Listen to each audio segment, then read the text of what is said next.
Tired of unwanted calls and messages? Luckily, the iPhone has a solution: the blocked contacts feature.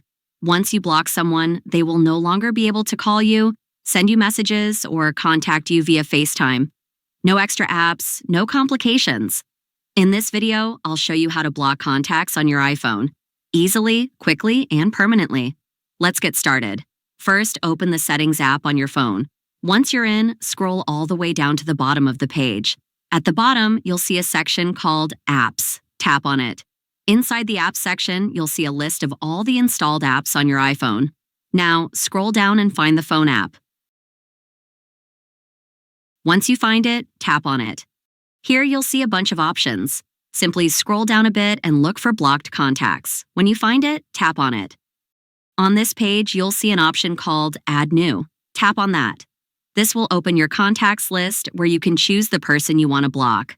All you have to do is tap on the contact you want to block, and they'll be automatically added to your blocked list. From that moment on, that person will no longer be able to call you, send messages, or use FaceTime to contact you.